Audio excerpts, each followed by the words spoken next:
오늘도 하나님의 말씀으로 하루를 시작하는 우리 미랄교회 모든 성도님들 사랑하고 축복합니다. 오늘 하나님께서 우리에게 주시는 말씀은 사도행전 27장 27절에서부터 44절에 있는 말씀입니다. 열나흘째 밤이 되었을 때에 우리는 아드리아 바다에 떠밀려 다녔다. 한밤중에 선원들은 어떤 육지에 가까이 이르고 있다고 짐작하였다. 그들이 물 깊이를 재어보니 20길이었다. 좀 더 가서 재니 15길이었다. 우리는 혹시 암초에 걸리지나 않을까 염려하여 고물에서 단 4개를 내리고 나리 3개를 고대하였다. 그런데 선원들이 배를 버리고 달아나려고 이물에서 닷을 내리는 척하면서 바다에 거룻배를 풀어내렸다. 바울은 백부장과 병사들에게 말하였다. 만일 이 사람들이 배에 그대로 남아있지 않으면 당신들은 무사할 수 없습니다. 그러자 병사들이 거룻배의 밧줄을 끊어서 거룻배를 떨어뜨렸다. 날이 새어 갈 때에 바울은 모든 사람에게 음식을 먹으라고 권하면서 말하였다. 여러분은 오늘날까지 열나흘 동안이나 마음을 졸이며 아무것도 먹지 못하고 굶고 지냈습니다. 그래서 나는 여러분에게 음식을 먹으라고 권합니다. 그래야 여러분은 목숨을 유지할 힘을 얻을 것입니다. 여러분 가운데서 아무도 머리카락 하나도 잃지 않을 것입니다. 바울은 이렇게 말하고 나서 빵을 들어 모든 사람 앞에서 하나님께 감사를 드리고 떼어서 먹기 시작하였다. 그러자 사람들은 모두 용기를 얻어서 음식을 먹었다. 배에 탄 우리의 수는 모두 276명이었다. 사람들이 음식을 배부르게 먹은 뒤에 남은 식량을 바다에 버려서 배를 가볍게 하였다. 날이 새니 어느 땅인지 알 수 없지만 모래밭이 있는 항만이 보였다. 그래서 그들은 어떻게 해서든지 배를 거기로 몰아 해변에 대기로 작정하였다. 닷을 모두 끊어서 바다에 버리고 동시에 키를 묶은 밧줄을 늦추었다. 그리고 앞돛을 올려서 바람을 타고 해안 쪽으로 들어갔다. 그런데 두 물살이 합치는 곳에 끼어들어서 배가 모래톱에 걸렸다. 이물은 밖에서 움직이지 않고 고물은 심한 물결에 깨졌다. 병사들은 죄수들이 혹시 헤엄쳐 도망갈까봐 그들을 죽여버리려고 계획하였다.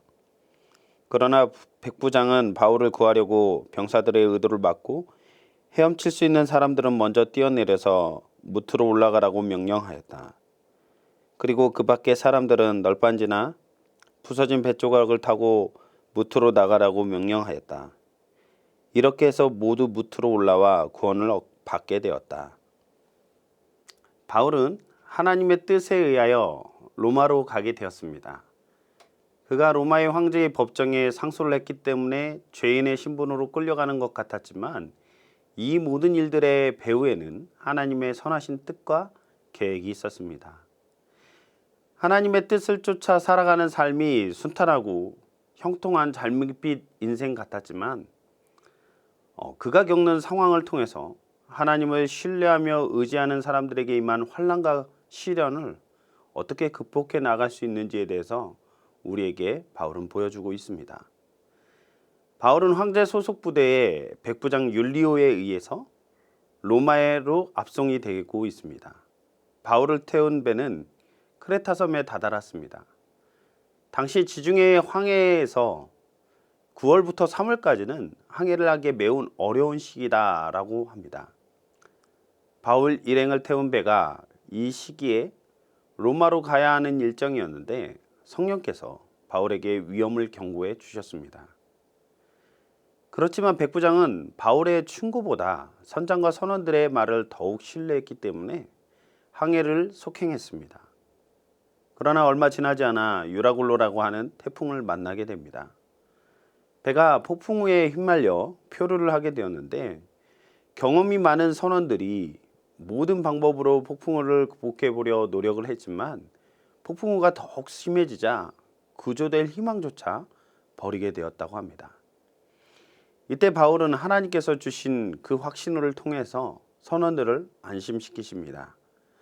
14일이라는 시간을 지나자 선원들이 물 깊이를 재어보았는데 20길, 즉 지금의 미터로 37m쯤 되었고 이후에 좀 더 지난 후에 재어보니 15길, 즉 27m쯤 되었다라고 합니다. 수심이 점차 얕아지는 것을 확인해 볼 수 있는데 선원들은 육지가 가까이 왔음을 알 수 있었을 것입니다. 그런데 그때 선원들은 배와 배 안에 있는 사람들을 버려두고 구명정을 통해서 도망치려고 시도를 합니다. 선원들은 배를 가장 잘 아는 사람들로서 배의 위기가 닥쳤을 때 가장 마지막까지 남아서 사람들의 생명과 배를 지켜야 할 책임 있는 사람들이었습니다. 그런데 그들은 자기들의 살궁리를 하기 위해 배와 사람들을 버리고 도망치려고 하고 있는 것이죠. 바울은 선원들의 계획을 미리 알고 백부장에게 알려 그 계획을 무산시켰습니다. 배를 가장 잘 아는 선원들이 배에 있어야지만 배에 타고 있는 모든 사람들의 안전에 도움이 될 것임을 알았기 때문입니다. 그리하여 이 선원들의 시도는 무산이 되고 말았습니다. 이러한 모습은 현재 우리가 살아가고 있는 시대 가운데서도 많은 사건 사고 가운데 발견할 수 있는 모습이 아니겠습니까? 우리가 타인에 대한 배려 그리고 사랑하는 마음이 없다면 위기와 상황 앞에서 자기의 살궁리만 하는 모습으로 보여지게 될 것입니다. 유라굴로라는 폭풍은 사람들을 공포로 몰아갔습니다. 그렇기 때문에 선원들은 자신들의 직업 윤리마저도 버리고 도망치려는 시도를 한 것입니다.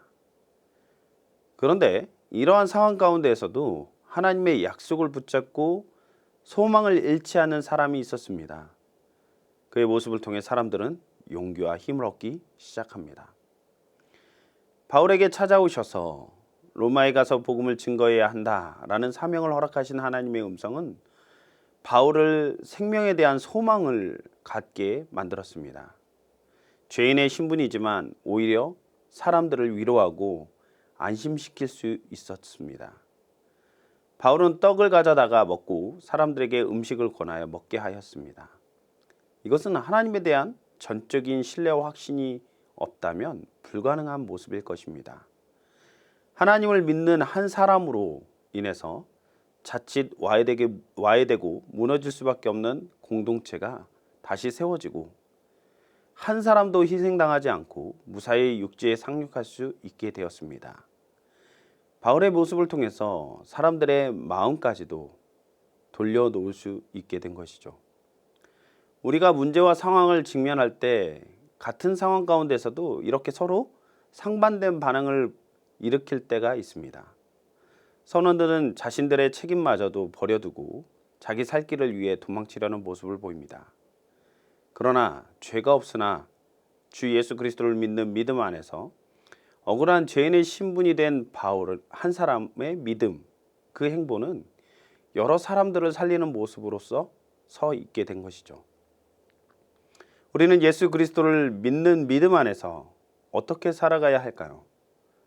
바울은 고난을 대하는 자세가 달랐습니다. 고난은 사람을 무너뜨리기도 하지만 더 단단하게 세워지기도 합니다. 우리 모든 믿는 성도님들 또한 삶 속에 고난이 닥쳐올 때가 있을 것입니다. 고난에 대처하는 우리들의 자세는 하나님을 신뢰하고 하나님의 약속을 붙잡고 믿음으로 살아가야 할 줄로 믿습니다. 그럴 때에 나도 살고 남도 살리는 인생이 될 줄로 믿습니다. 바라기는 우리 미랄교회 모든 성도님들의 삶을 통해서 세상이 힘을 얻고 어려움과 고난을 이겨내는 그런 우리 성도님들의 삶의 모습을 통해서 그 본을 따라 세상이 소망을 얻기를 간절히 소망합니다. 기도하시겠습니다. 사랑해 주님, 너무나도 감사합니다. 우리에게 닥치는 많은 고난의 상황들이 있습니다. 그런 상황 가운데서 믿음의 행보는 세상을 살리게 될 줄로 믿습니다. 우리 모든 성도님들의 그 온전한 신앙 생활을 통하여서 세상이 빛을 얻고 또한 살 수 있는 소망을 얻으며 또한 위기와 상황 가운데서 극복할 수 있는 힘을 얻을 수 있는 귀하고 복된 삶이 될 수 있도록 주님 역사하여 주시옵소서. 오늘의 삶 가운데도 우리 믿음의 행보 가운데 하나님의 선하신 인도를 바라보며 이 모든 말씀을 우리 주 예수 그리스도의 이름으로 기도했습니다. 아멘.